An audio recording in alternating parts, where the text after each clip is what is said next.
Hello everybody. I got a bunch of stuff I want to look at, but one thing in particular I want to talk about today. So let's go ahead and get started. So some of you know I'm trying to build a studio, and maybe studio is not the right word.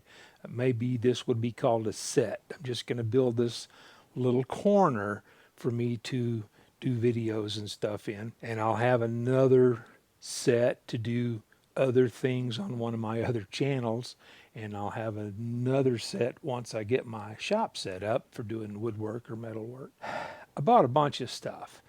I bought a Mac Mini. I bought a USB-C hub for the Mac Mini.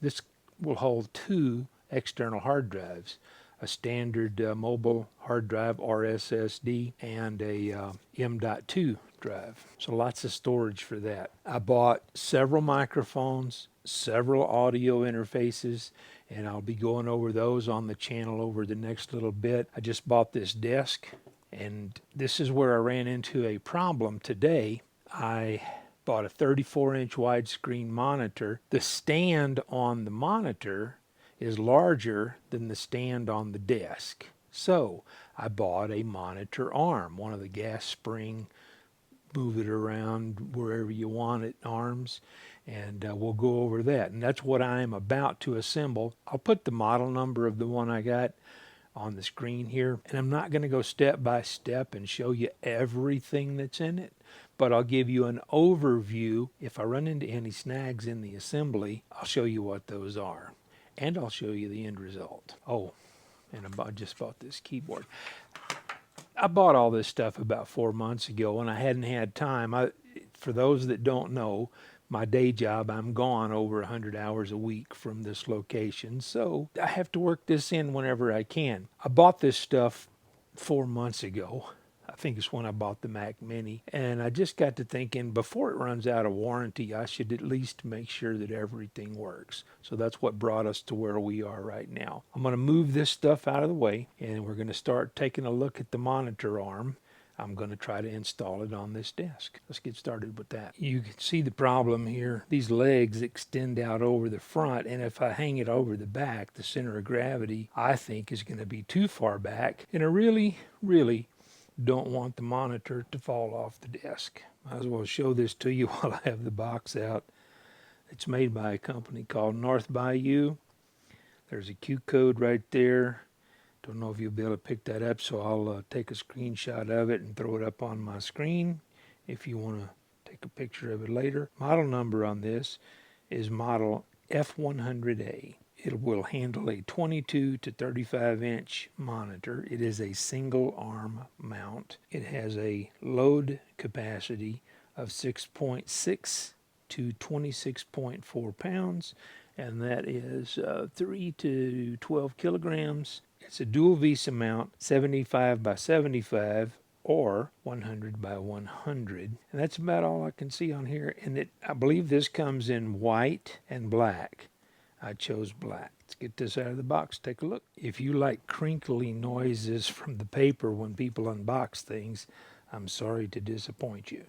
I don't care for that, so I took everything out of the plastic. You have the squeeze bracket to mount on the desk, and you've got, sorry, this has still got paper because I don't know how much of this I need. This is all the hardware. If you want to make a grommet mount, the parts for doing that are in this package also.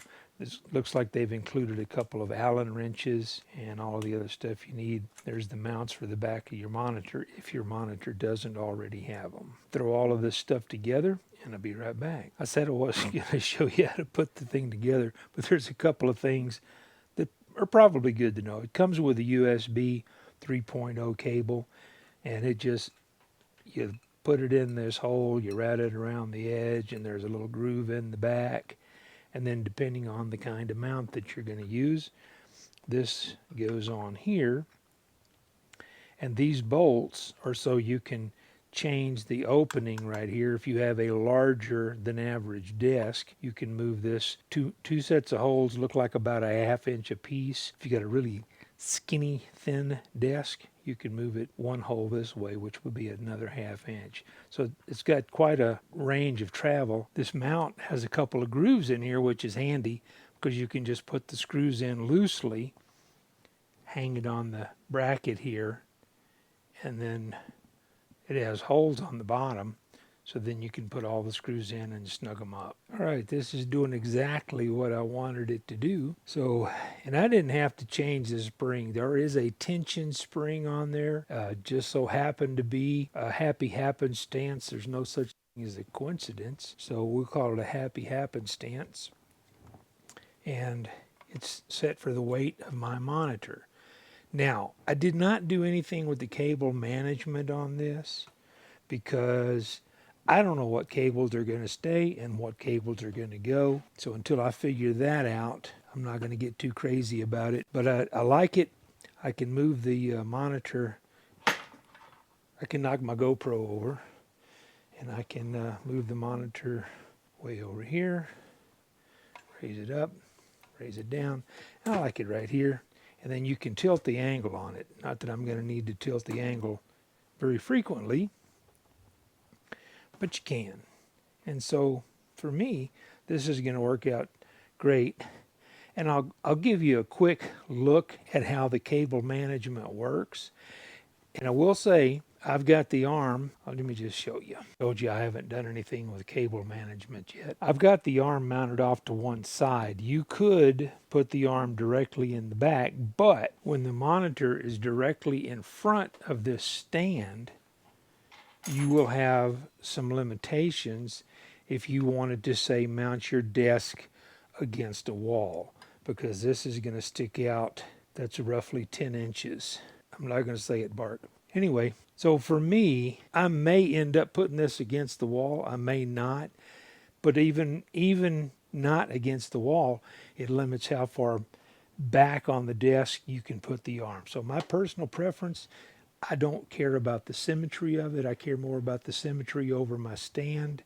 So I've got it mounted on the desk right here. One thing I should include here, this desk has a metal bar underneath it for reinforcement. It's a reasonably priced desk. We'll call it that.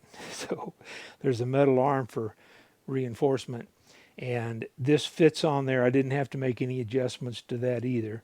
If it had been 2 millimeters thicker, I would have had to have made some adjustments. So as you can see, everything is still a mess. We got the Barbie dolls over there for the grandkids. I got my new monitor. I got a GoPro set up here as a webcam. It's a GoPro Hero 8. Got a little microphone set up for streaming. I have an M-Audio M-Track Solo set up right now. So if any of this stuff is appealing to you, I'll have links for the desk and the mount and, well, everything, I guess, that I've got up here. I'll have links to it in the description, and if you buy it through the links, they are affiliate links. It will help me out to support the channel and buy more stuff. Oh, and I forgot to say I'm running a Fethead on this mic because this M-Audio, the M-Audio will get loud enough with this mic, and I'll do some before and after. I'm just trying this out. The M-Audio has a weird little quirk when you're turning the gain up. There's one little spot in there where the gain just boom. And I don't know how many dB it goes up, but it goes up a lot. So by running the Fethead in there, I can run this down at about 4, sitting at about 4 right now, and have it about the same as before the jump. I may go into that thing and see if I can modify it and smooth that curve out. I don't know if I want to change the potentiometer that's in there, put a resistor in it or something. I will tinker with it at some point. It's a cheap setup, and that's what I'm trying to do, is help people get started as cheap as I can. And I don't see any point in having a $50,000 studio, $10,000 studio, and telling you you don't need one. This stuff here is stuff I would have anyway. And so I'm starting with a cheap M-Audio interface and a cheap microphone. Can't say the Fethead's cheap. The Fethead costs more than the microphone and the interface did together, so or about the same amount. So that's about it for this video. If you got anything out of this, give me a thumbs up on the way out. Subscribe if you want to see more. I'm going to do some cable management when I decide what cables are going to live here, and I'll do a follow-up video on how I do that with a little bit better lighting. I wasn't prepared to do this. It does have a bracket for cable management. And it did have this little piece right here, and I didn't set any of this stuff up. I didn't use the manual until I got to this, and I thought, what in the world is that? And what it is, if you're going to use the grommet mount, then this is what holds the USB cable in. And I like the fact that the USB cable is removable, because if I want to at some point change it, if I have problems with it, I need a longer one, shorter one, or whatever.